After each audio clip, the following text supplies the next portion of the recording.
ஒரு காட்டுல ஒரு தந்திரகார நரி வாழ்ந்துகிட்டு வந்துச்சு. அந்த நரி சொந்தமா உணவு சேகரிச்சு சாப்பிடலாம். காட்டு மிருகங்கள் கிட்ட இருந்து திருடி தின்னுகிட்டே இருந்துச்சு.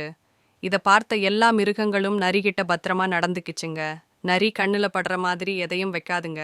அதுங்க இருந்தாலும் அந்த பொல்லாத நரி எப்படியோ காட்டு மிருகங்கள் சேமிச்சு வச்சிருக்கிற உணவு தானியங்கள் எல்லாத்தையும் கண்டுபிடிச்சு திருடி தின்னுகிட்டே இருந்துச்சு. அப்பத்தான் ஒரு புத்திசாலி முயல் அந்த நரிய பார்த்துச்சு. அடடா, சொந்தமா உணவு சேமிச்சு வாழ்க்கை நடத்தாம இப்படி திருடி திங்கிற நரிக்கு சரியான பாடம் புகட்டணும்னு நினைச்சிச்சு. உடனே காட்டுப்பகுதியில ஒரு நல்ல இடத்துல நான் விவசாயம் பார்க்க போறேன், அதனால இந்த இடத்துல வெள்ளரி தோட்டம் போட போறேன்னு சொல்லிட்டு கொஞ்ச நேரம் வேலை செஞ்சுச்சு.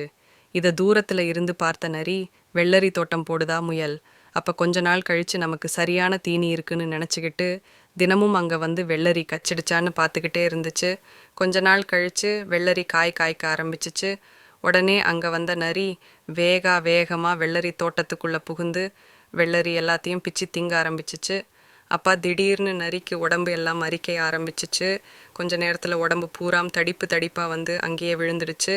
அப்ப அங்க வந்த முயல் சொல்லுச்சு, நீ பெரிய திருட்டு பையன்னு எனக்கு தெரியும், அதனால தான் ஒவ்வொரு வெள்ளரி செடிக்கு பக்கத்துலயும் ஒரு அரிப்பு செடியை நட்டு வச்சேன்.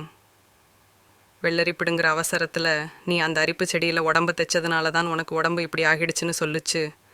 அதை கேட்ட எல்லா மிருகங்களும் அங்க வந்து நரியை பார்த்து சிரிச்சிச்சுங்க. தங்களோட உழைப்பை எல்லாம் திருடி தின்ன நரிக்கு சரியான தண்டனை கிடைச்சிச்சுன்னு சொல்லிட்டு அங்கிருந்து போயிடுச்சுங்க. உழைச்சு சாப்பிடாம அடுத்தவங்க பொருளை திருடி தின்ன அந்த நரிக்கு யாருமே உதவ வரல. அப்பதான் இத்தனை நாள் தான் செஞ்ச தப்புக்கு எல்லாம் சரியான தண்டனை கிடைச்சிடுச்சுன்னு நினைச்சு திருந்தி வாழ ஆரம்பிச்சிச்சு அந்த நரி.